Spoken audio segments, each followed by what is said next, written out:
기도하옵나이다. 아멘. 지난 수요 예배 때 믿음에 대한 말씀을 나누었었어요. 계속해서 하나님 이번 주에는 믿음에 대한 계속 묵상을 하게 하시고 또 말씀들을 많이 주셨습니다. 오늘 성경은 이 믿음을 하나님의 선물이라고 그렇게 정의를 내렸어요. 이것은 하나님의 선물이다 그렇게 이야기했습니다. 선물이라고 하는 것은 다 사람들이 받고 싶은 게 있죠. 우리 아이들도 이렇게 보면 어릴 때는 장난감 같은 거 받고 싶어 하고, 좀 크니까 옷 같은 거 좋아하는 것 같고, 뭐 화장품, 딸들은 항상 우리 아들은, 큰아이는 생일이나 뭐 기념일이나 성탄절이나 되면 아빠 선물 옷 하나 사줘, 신발 하나 사줘, 뭐 이런 이야기 많이 하는데, 또 때로는 이제 현금도 좋아 뭐 이렇게 그런 걸 받고 싶어 하더라고요. 근데 이제 주는 사람은 어떤 걸 주고 싶으냐 하면 좀 의미 있고 가치 있는 걸 주고 싶은 거죠. 좋은 거, 이제 의미 있고 가치 있고 오래오래 이렇게 남는 것, 이런 것들을 주고 싶은 거죠. 우리도 하나님께 받고 싶은 선물이 있잖아요. 우리가 받고 싶은 선물, 어떤 이런 것들이 좀 하나님이 선물을 주신다면 주셨으면 좋겠다. 근데 하나님은 우리에게 뭘 말씀하시냐면, 하나님이 주고 싶은 선물이 있는데 믿음이라는 거예요. 믿음. 하나님은 믿음을 우리에게 선물로 주시겠다는 거예요. 저는 감히 생각하기를 이건 최고의 선물이라고 저는 말할 수 있어요. 제가 목사라서가 아니라 삶을 살면서 깨닫게 된 것 중에 하나는 믿음이야말로 가장 큰 선물이다, 이렇게 저는 말하고 싶어요. 왜냐하면 누구나 다 나름 믿는 건 있어요. 우리는 하나님을 믿죠. 그 하나님이 천지를 창조하셨다는 걸 믿어요. 우리는 천국과 지옥이 있음을 믿습니다. 우리는 예수 그리스도가 동정녀의 몸에서 태어났다는 것도 믿어요. 그러나 어떤 사람들은 하나님을 믿지 않아요. 천국 지옥 믿지 않아요. 예수 그리스도 그분의 죽으심과 부활을 믿지 않아요. 근데 믿지 않는 것도 그가 믿는 거예요. 난 그런 거 안 믿는다고 믿는 거잖아요. 그런 거 없다는 거잖아요. 그렇게 믿고 있는 거잖아요. 천국 없어, 나는 그렇게 믿어. 예수 그리스도의 부활, 그런 것 없어. 그 사람들은 그게 없다라고 믿고 있는 거예요. 뭘 믿든지 우리는 믿는 거예요. 그러니까. 근데 놀라운 건 뭐냐면, 하나님은 누군가에게 그게 믿어지는 선물을 주신 거예요. 전 그게 믿어지거든요. 주님의 부활을 제가 보지 않았지만, 천지 창조를 보지 않았지만, 전 정말 그게 내 마음속에 믿어져요. 이 믿음이 어디서 왔을까? 이 믿음은요, 하나님의 선물인 거죠. 하나님이 그런 믿음을 제 마음에 주셨고 여러분들의 마음에 주신 거예요. 이 믿음을 가진 사람들은 에베소서 1장 3절에 보니까, 찬송하리로다 하나님 곧 우리 주 예수 그리스도의 아버지께서 그리스도 안에서 하늘에 속한 모든 신령한 복을 우리에게 주시되. 하늘에 속한 모든 신령한 복, 이게 믿어지고 보이면 그 믿음은 하나님이 주신 선물이에요. 세상 사람들은 이 땅에 속한 것만 복이라고 생각하지만 하나님은 하늘에 속한 모든 복이라고 그랬어요. 하늘에 속한 모든 복. 우리는 흔히 복이라고 말할 때 성경도 그런 부분에 대한 복이라는 어떠한 개념을 가지고 있고, 세상 사람들도 가지고 있는 공통된 건 뭐냐면 재물, 건강, 아니면 어떠한 권력, 권세, 이런 것들 복이라고 그러잖아요. 근데 이런 복은 참 놀라운 게 이게 되물림이 된단 말이에요. 되물림이. 태어났는데 우리 아버지가 부자야. 그럼 난 자동으로 뭐야? 부자인 거야. 왜? 우리 아버지가 부자니까. 난 그분의 아들로 태어났으니까. 그분의 집에서 그분의 모든 것들을 누릴 수 있는 권세를 얻었잖아요. 아버지의 부가 나에게 이어지는 거죠. 우리 아버지가 사장님이면 나도 사장이 될 수 있는 거고, 우리 아버지가 회장님이면 나도 회장이 될 수 있는 거죠. 부는 대물림이 돼요. 권력도 대물림이 돼요. 태어났는데 우리 아버지가 왕이야. 우리 아버지가 왕이면 난 왕족이잖아. 요즘은 왕족이 뭐 어떤지 몰라도 지금도요, 저 중동 같은 데 왕족들은요, 태어나면 왕족이고 계속 왕족인 거예요. 동남아에도 그런 나라가 많고, 일본도 지금도 왕족들이 있잖아요. 그냥 그 되물림이 되는 거야. 어떠한 권력, 어떠한 재물, 이런 것들이 되물림이 되는 복이에요. 근데 구원은 되물림이 안 돼요. 아무리 부모님이 믿음이 좋아도 그 믿음이 자식들에게 되물림이 안 된다는 거예요. 그 믿음은 정말로 본인이 하나님께 받아야 되는 거예요. 그거는 구원은 각자의 문제예요. 이게 부모와의 어떠한 연관성이 전혀 없는 건 아니지만 부모님이 교회를 데리고 오니까, 그러나 그게 믿어지는 거는 하나님의 선물이고 그것은 하나님이 그 사람에게 주셔야 되는 거예요. 아무리 교회를 따라와도 믿음이 없는 사람은 계속 믿음이 없어요. 안 믿어지는 거예요.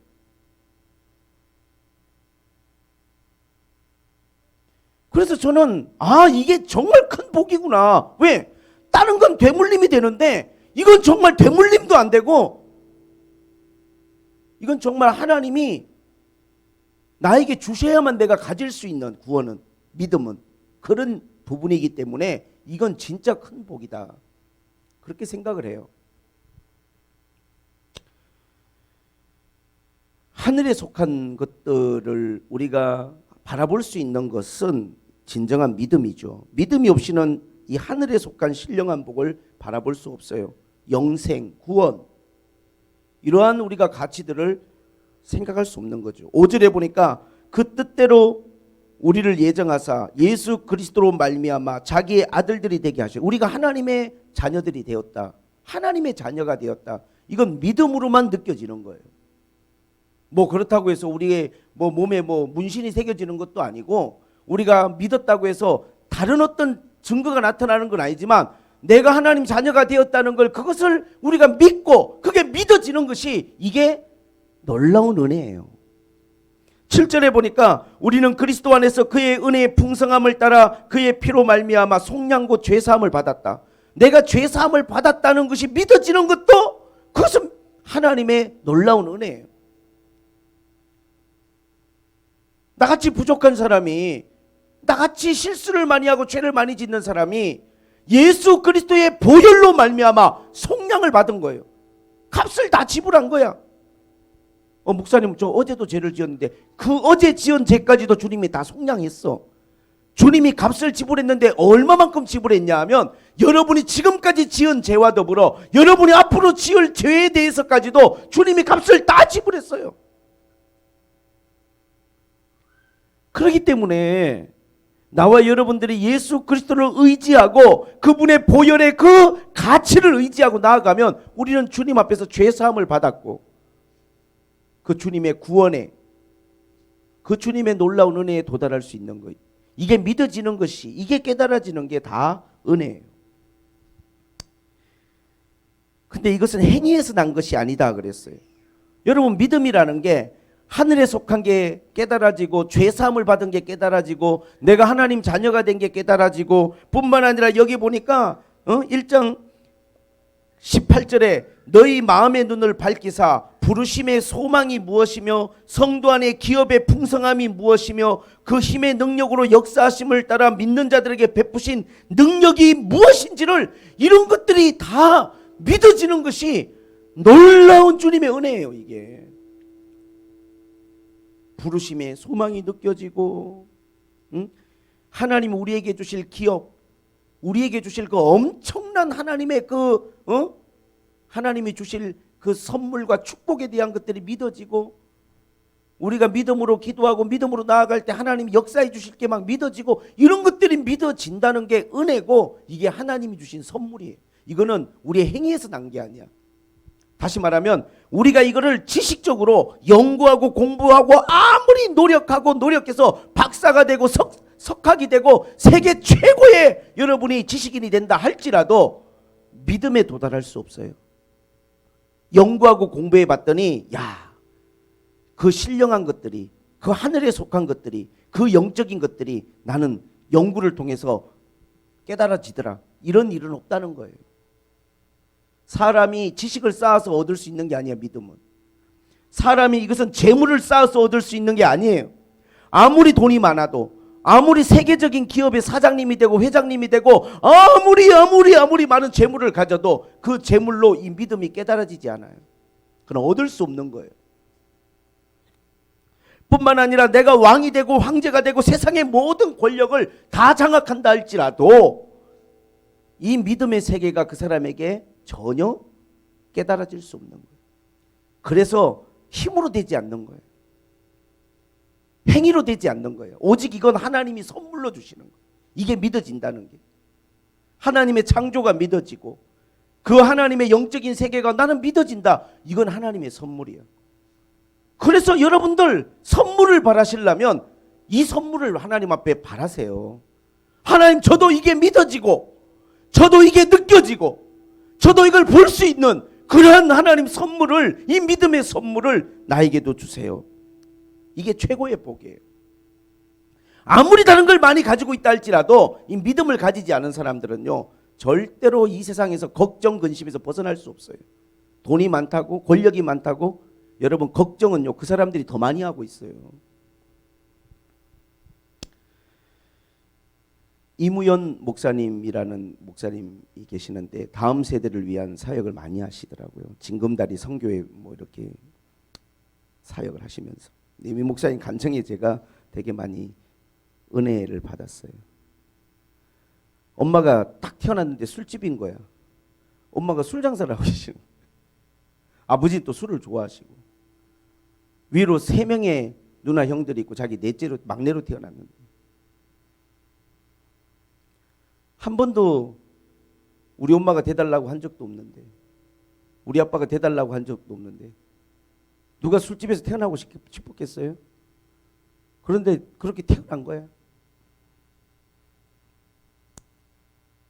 좀 간증을 하시는데 보니까 오직 가족들이 모여서 제일 많이 나눈 이야기가 돈이에요. 돈.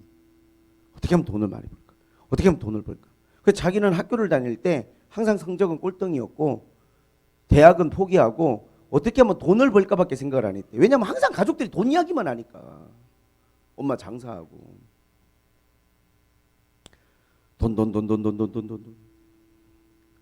아침에도 돈, 저녁에도 돈. 화가 났으면 돈이 안 벌린 거고 기분이 좋으면 돈이 많이 벌린 거고. 그래서 자기는 항상 어떻게 하면 내가 돈을 벌까 돈 벌 궁리만 하고 있었는데 걱정 근심이 너무 많았대. 어릴 때부터 돈을 벌어야 되니까 어떻게 하면 돈을 벌 수 있을까.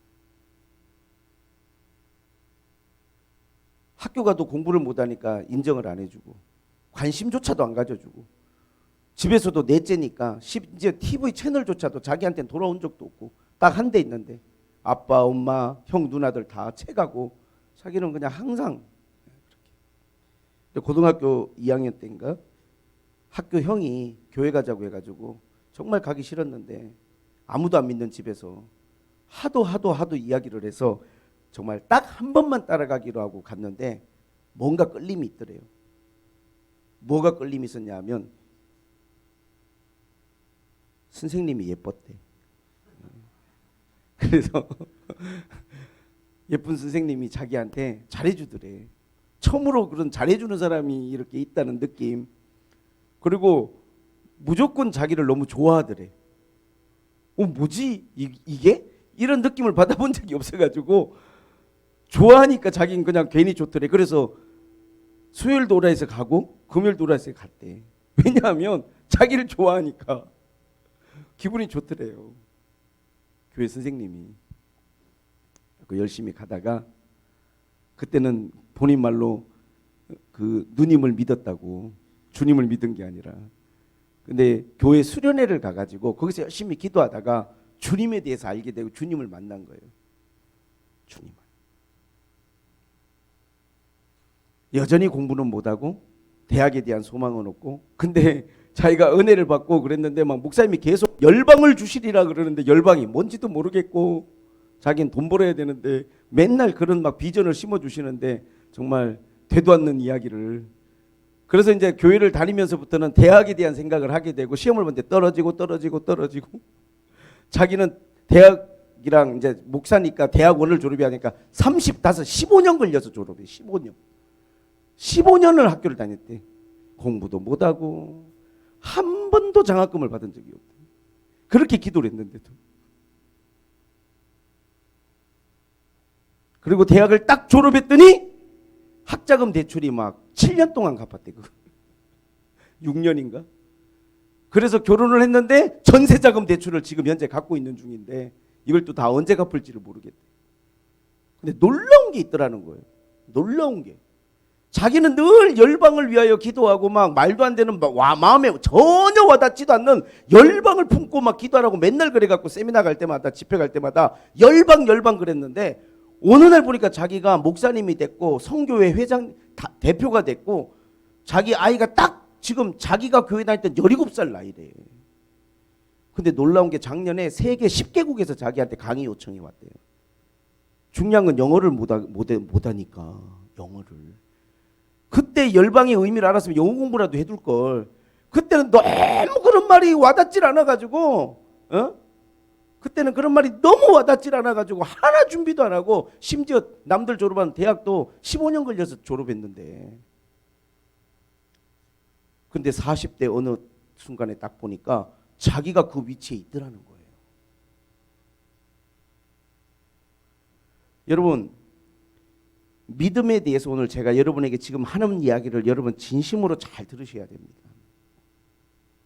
저를 포함해서 우리 모두 성경은 믿음을 이야기할 때 가장 중요하게 언급하는 사람이 아브라함이에요.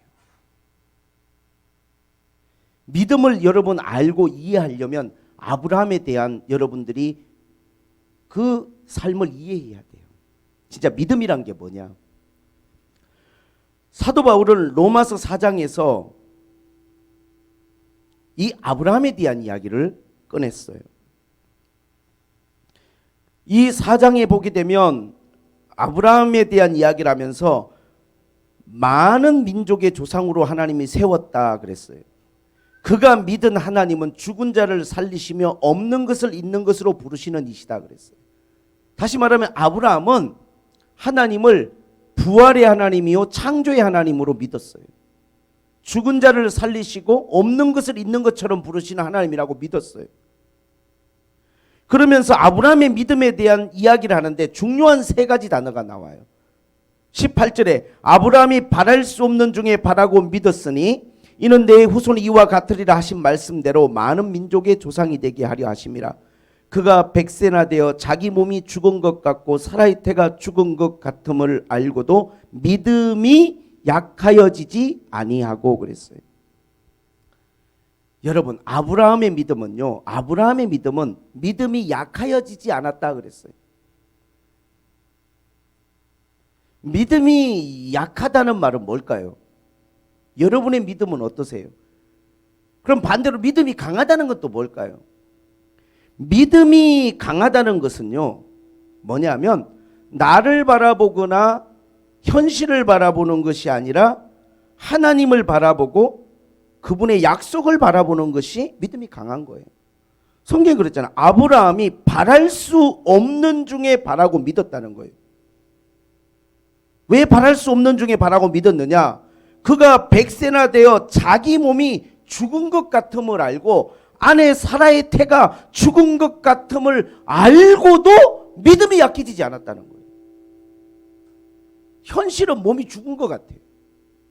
몸이 죽었다는 게 아니라 죽은 것 같다고요. 나이가 100세가 됐어요. 99세예요. 아내의 나이가 90살이야. 알잖아요. 우리가 나이를 먹어가면 변해가는 거, 우리 몸이. 예전 같지가 않잖아요. 아브라함 그걸 아는 거예요. 자기에게 아무런 생산의 힘이 없고 능력이 없고 바랄 수 없는 거예요. 그런 걸 바란다는 게 말이 안 되는 거예요. 누구든지 자기를 바라보고 현실을 바라보면 불가능한 일이고 있을 수 없는 일임에도 불구하고 믿음이 약해지지 않았다는 건 하나님을 바라보고 하나님의 약속을 바라봤다는 거예요.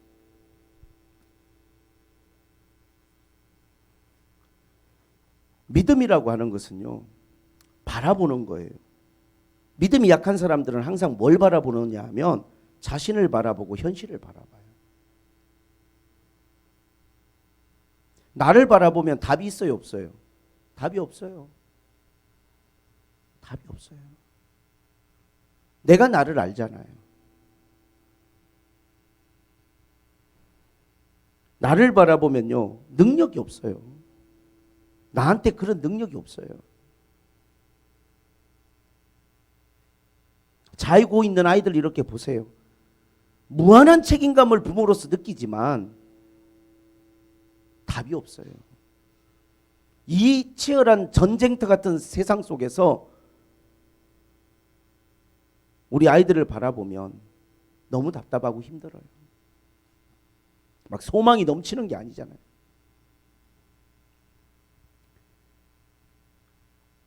어떤 사람이 만약에 나를 바라보면서 와, 난 다 할 수 있어. 그럼 교만이에요, 그게. 말도 안 되는 소리예요.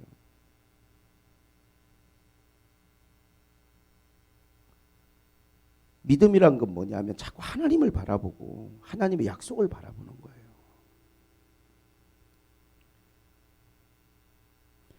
사람이 자기를 자꾸 바라본다는 것은 그게 우리가 가지고 있는 죄의 속성이에요. 자꾸 죄의 속성이 하나님을 바라보지 못하고 나를 바라보는 거죠.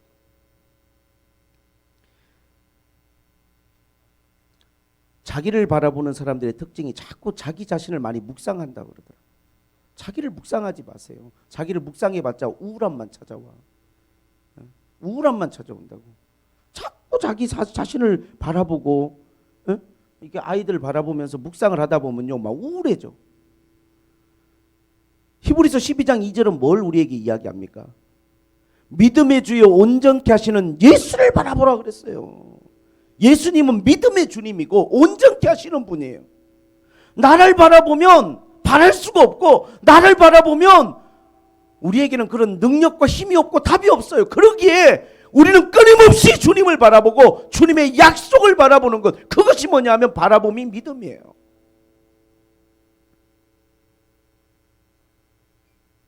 요한복음에 주님께서는 놀라운 말씀을 주셨어요. 무슨 말씀을 주셨습니까? 바라봄의 법칙 3장 13절에 모세가 광야에서 놋뱀을 든 것 같이 인자도 들려야 하리니, 여러분 십자가에 달린 예수님을 바라보라는 거예요. 왜? 그 놋뱀을 바라보는 자들은 고침을 받고 치유를 받았어요. 문제 해결을 받았어요. 우리는 끊임없이 주님을 바라보고 끊임없이 십자가에서 속량하시고 모든 대가를 지불하신 예수님을 바라봄으로 우리의 마음속에 그 하나님의 믿음이 다시금 우리 마음속에 불일 듯 일어나야 돼요. 할렐루야.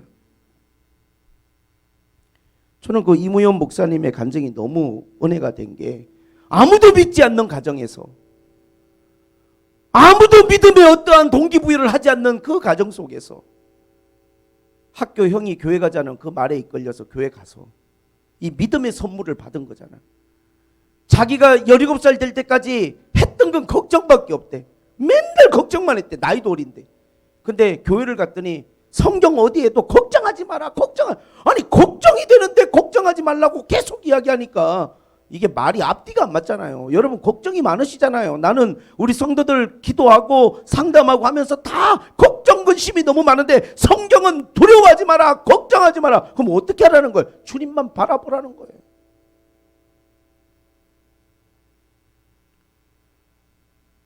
주님만 바라보세요. 정말로 주님을 바라보세요. 그리고 뭘 여러분 기도하셔야 돼요? 하나님 저에게 믿음의 선물을 주세요. 저도 하나님의 그 말씀, 약속, 그걸 제가 바라볼 수 있는 그 믿음을 하나님 저에게 주세요. 지금 우리 아이들에게 필요한 게 뭔지 아세요? 열심히 공부하는 거? 좋은 대학 들어가는 거? 훨씬 중요한 건요, 비교할 수 없이 중요한 건 여러분이 믿음의 선물을 받는 거예요. 믿음은 부모님이 대신해 줄 수도 없고 물려줄 수도 없는 거예요. 여러분이 주님을 만나야만 생기는 거예요. 하나님이 주셔야만 가질 수 있는 거예요.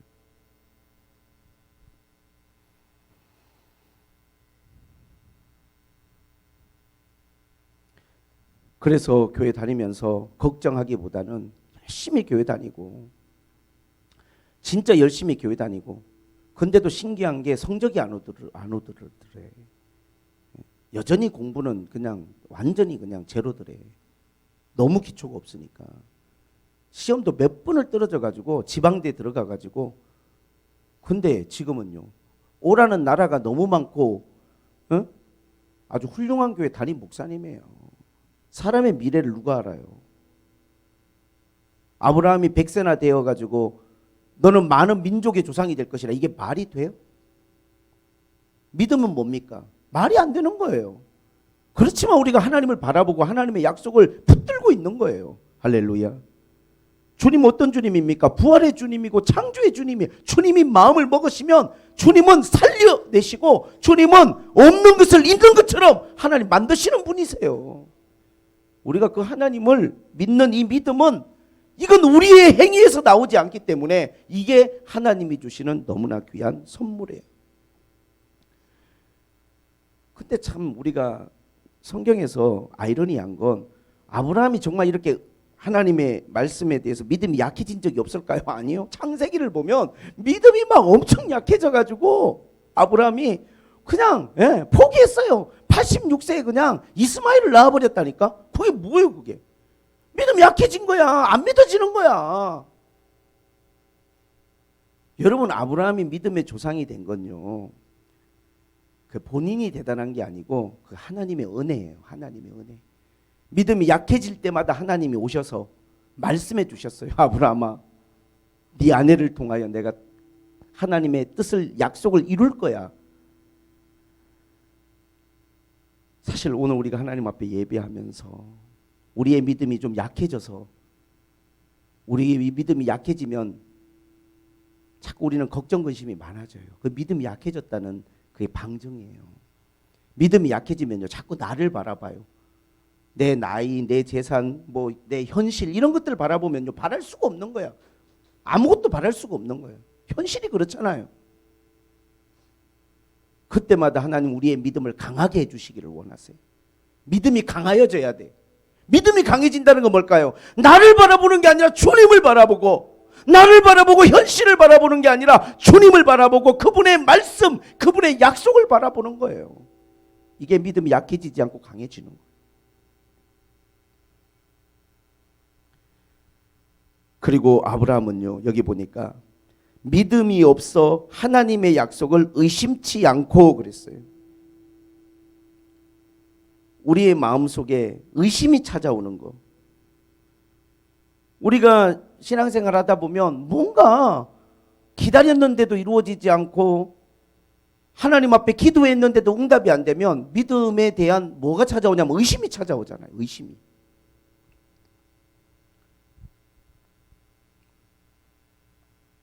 디모데전서 6장 12절에는 믿음의 선한 싸움을 싸우라, 영생을 취하라 그랬어요. 여러분, 믿음의 싸움이 뭡니까? 어떠한 신학자들, 많은 믿음의 사람들은 이 믿음의 싸움은 의심과의 싸움이다 그랬어요. 마귀는 끊임없이 우리에게 의심을 던져줘요. 에덴 동산에서도 그랬잖아요. 정말 하나님 먹지 말라고 했어? 이 전부 다? 여러분, 사단은요, 우리가 의심하기를 원해요. 이렇게 계속 살다 보면 망할 것 같고, 이렇게 있다 보면 내가 뭔가 위험에 처할 것 같은 끊임없는 우리로 하여금 의심을 갖게 만들어요. 기도해도 안 될 것 같고, 예배 드린다고 뾰족한 수도 없을 것 같고.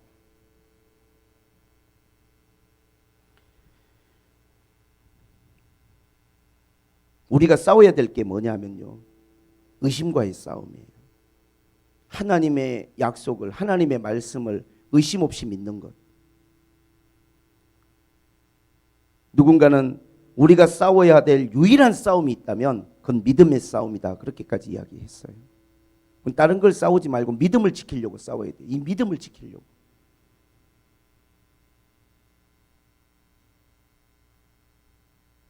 그래서 우리는 내 가정과 내 삶에 기도의 자리를 만들어 놓고 내 가정 안에서 영적 전쟁이 이루어지고 믿음의 선한 싸움이 이루어질 수 있도록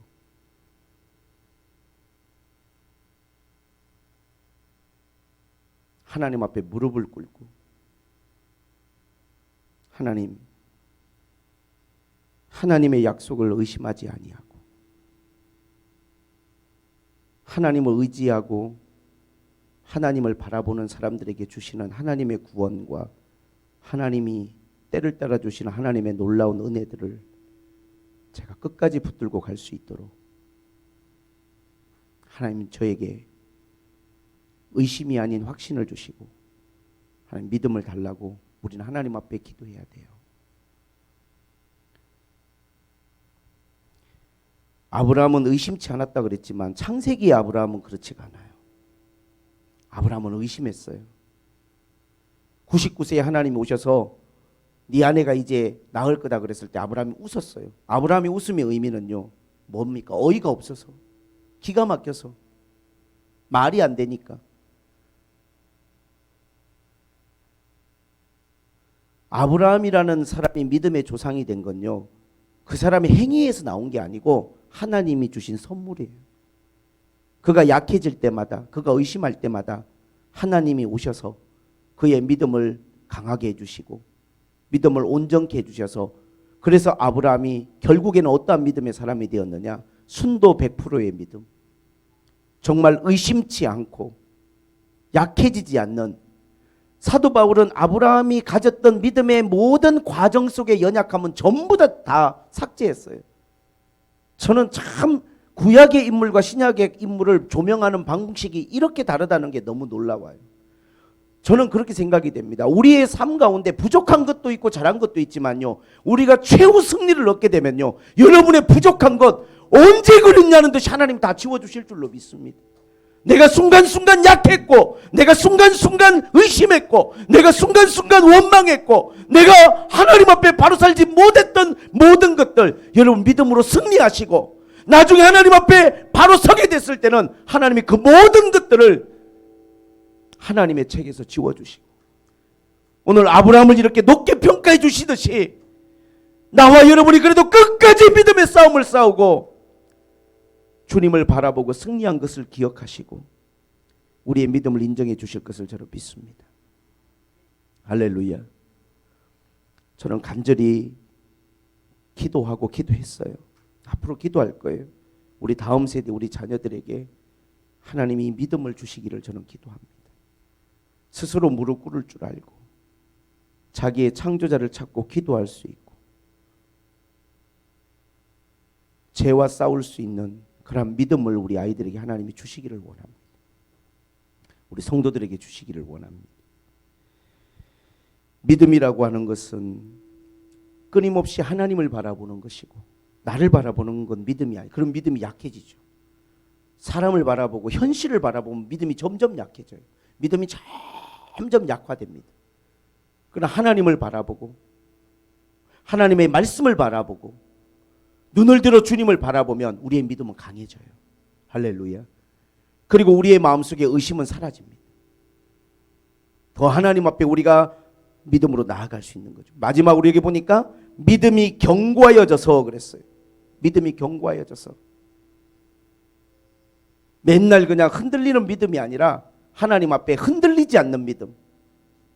마귀도 어찌할 수 없는, 세상이 어찌할 수 없는, 감당할 수 없는, 히브리서 11장 믿음의 전당에 나오는 그 사람들처럼 세상이 감당치 못하는 그러한 믿음, 견고한 믿음. 아브라함은 그러한 믿음의 사람이 되었어요. 너희 아들 독자 이삭을 번제로 드리라 했을 때 그는 하나님 앞에 기꺼이 나아가서 하나님 앞에 경배했어요. 왜? 그의 믿음은 견고했으니까. 나와 여러분이 이런 하나님 앞에 믿음의 선물을 받게 되기를 주님의 이름으로 축복합니다. 오늘 저는 이 믿음의 선물에 대한 이야기를 하면서 그런 말씀을 여러분 끝으로 드리고 싶어요. 20절에 참 놀라운 말씀이 아브라함이 이러한 믿음을 통하여 결국은 어디에 도달했느냐? 그는 약해지지 아니하고 믿음이 의심치 아니하고 믿음이 견고해져서 하나님께 영광을 돌리고 그랬어요. 여러분 로마서는요 1장부터 3장까지 모든 사람들에 대한 부분을 조명하면서 사람들이 하나님께 영광을 돌리지 않고 감사치 않았다라고 하는 부분을 언급하고 있어요. 하나님께 영광을 돌리지 않고 감사치 않는 사람들, 적어도 1장부터 3장까지 나오는 모든 인류가 우리를 창조하시고 우리를 지으신 그 하나님께 영광을 돌리지 않고 감사치 않고 살았어요. 그러나 로마서 4장에서 신인류가 나타났어요. 새로운 인류가 나타났습니다. 이 사람은 누굽니까? 이 사람은요 믿음의 사람 아브라함이에요. 그는 자기의 모든 삶을 통하여 하나님께 영광을 돌렸다는 거예요. 우리가 믿음으로 살아가면서 우리의 믿음의 삶의 궁극적인 하나님 앞의 지점이 우리의 삶을 통하여 하나님께 영광을 돌릴 수 있는 그러한 나와 여러분들의 삶이 되기를 주님의 이름으로 축복을 드립니다. 하나님께 영광을 돌리는 믿음의 사람은요, 진짜 믿음으로 사는 사람은요, 하나님께 영광을 돌리는 거예요. 모든 영광을 하나님께.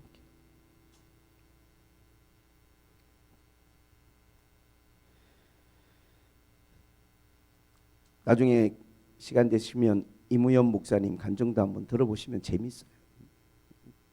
은혜도 되고. 자기 아이가 딱 지금 17살인데 자기가 그 이야기 하나는 한대. 다른 거 다 뭐 자기를 닮아갖고 공부는 일단 안 한대요. 그게 어디 가겠냐고. 아빠가 그렇게 공부를 안 했는데.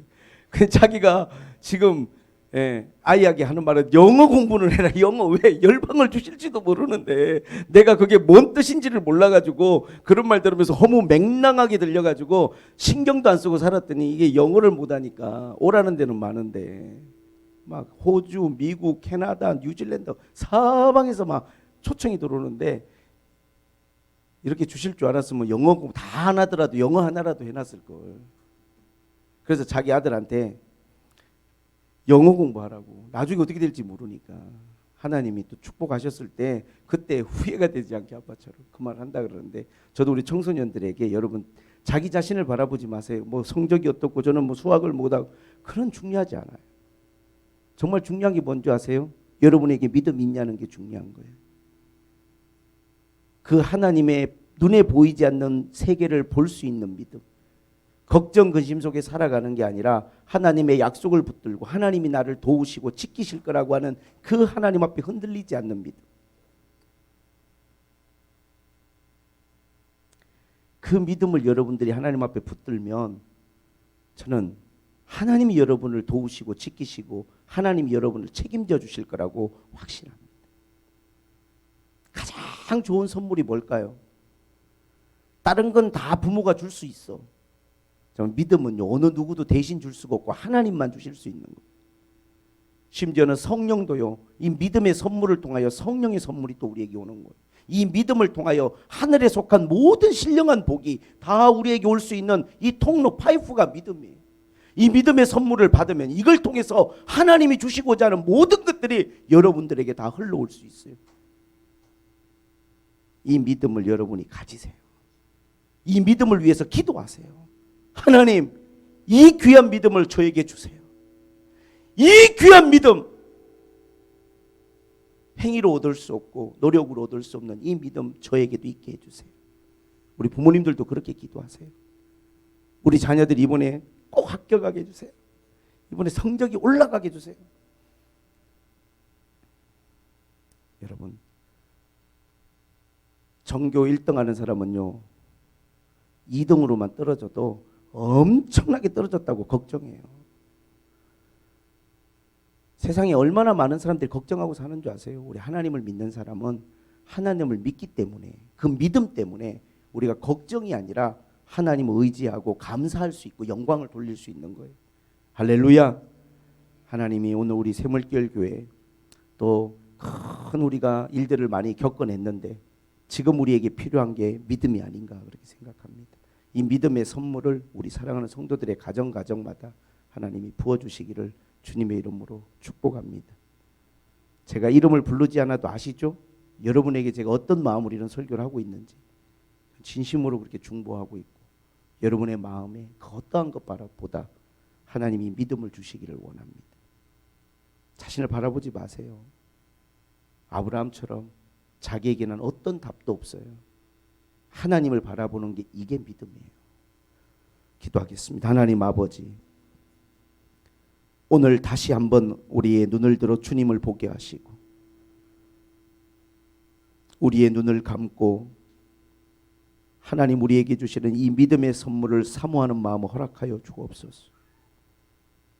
혹시라도 믿음이 약하여져서 자꾸만 나를 보고 현실을 보고 세상을 보면서 걱정 근심 속에 빠진 사랑하는 지체들이 있다면 눈을 들어 주님을 보고 십자가에 달리신 주님을 바라보므로 믿음의 주요 온전케 하시는 예수님께서 저들의 모든 삶을 걱정이 아니라 감사와 또 소망으로 하나님 새롭게 하여 주시옵소서. 예수님의 이름으로 기도